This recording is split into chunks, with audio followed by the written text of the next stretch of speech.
This is a map of high-speed rail lines in Europe.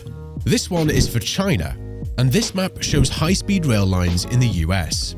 Despite being one of the world's first countries to get high-speed trains, the US is quite behind Europe and China when it comes to high-speed rail lines. But the country is trying to catch up. In 2008, Californian voters approved a groundbreaking plan for America's first bullet train, envisaged to connect Los Angeles and San Francisco. Originally projected at $33 billion, the completion date was set for 2020. As of 2024, this project has encountered numerous setbacks, primarily financial, with costs escalating to an estimated $128 billion, and the completion date postponed to 2030.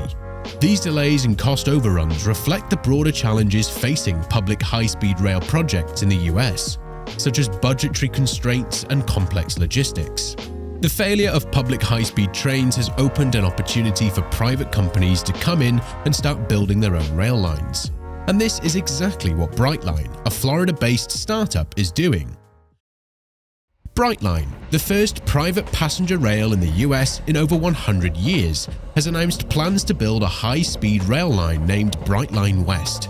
This line aims to connect Las Vegas to Rancho Cucamonga, a city approximately 37 miles east of Los Angeles, serving the annual 50 million travelers between these destinations.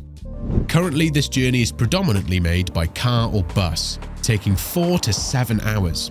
The heavy traffic on Interstate 15 frequently results in significant delays. Motorists returning to Los Angeles on Sunday can create an 18-mile backup.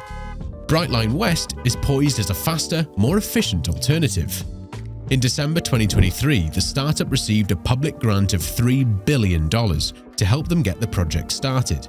This grant is estimated to cover approximately 25% of the estimated $12 billion total project cost. The reason Brightline West is estimated to be so much cheaper than California's high-speed rail program is because of a quite ingenious decision the team at Brightline has taken. See, 96% of the rail line will be built in between the I-15 highway in this area here. The I-15 corridor already represents a major transportation route, meaning that integrating a rail line into this existing pathway can significantly reduce the need for extensive land acquisition. Acquiring new land is often one of the most expensive and time-consuming aspects of such projects, involving negotiations, potential legal disputes, and hefty financial outlays. By utilizing the space within an existing public right-of-way, Brightline West can bypass many of these hurdles, leading to considerable cost savings and a smoother development process. Furthermore, building within an established corridor tends to face fewer environmental and community resistance challenges. The land around highways has typically already been developed or disturbed, which means there's generally less environmental impact compared to constructing a completely new route through undeveloped areas. This can expedite the environmental review process, a phase that can often be lengthy and fraught with potential delays. Additionally, public acceptance is usually higher for projects that repurpose existing corridors, as they are perceived as less intrusive compared to new constructions. This aspect can lead to fewer community objections and legal challenges, which are common obstacles that can delay and increase the cost of infrastructure projects. There is a lot of hype for Brightline West, partly because many believe that Brightline has already proven they can make higher speed trains a reality. Do you see this small line connecting Miami and Orlando? The 235-mile line is Brightline's first attempt at higher speed rail lines. Developing the infrastructure to make this possible cost Brightline $5 billion, which was invested by Fortress Investment Group, a private equity firm backing Brightline.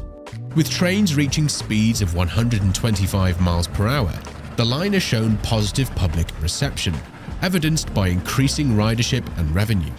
For example, in the first 9 months of 2023, Brightline served 1.8 million riders, representing a 67% increase over the first 9 months of 2022. And this increased ridership has had quite an impact on revenue. For the first 3 quarters of 2023, Brightline collected $44.3 million in revenue, up from $20.5 million for the same period in 2022. And it seems like the future will bring even more riders and more revenue. The company claims that it will serve around 4.3 million riders in 2025, the year its route is scheduled to fully stabilize. This would almost triple the startup's revenue and establish a significant revenue source for the company. While revenue growth might suggest success, the story is not that simple. When looking at the profit, we can see that for the same time period, Brightline reported a $190 million net loss. And in the year prior, their net losses amounted to more than $200 million. This brings us to a very important fact when it comes to rail companies.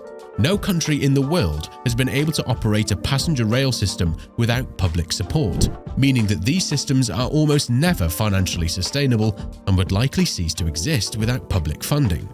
The Chinese State Railway Group, the company handling China's high-speed rail, is over $900 billion in debt. Even European services that see large ridership numbers like Eurostar have needed government bailouts to continue operations. Considering this fact, it will be interesting to see whether Brightline can come up with a model to develop an efficient, cheap, and financially sustainable rail system.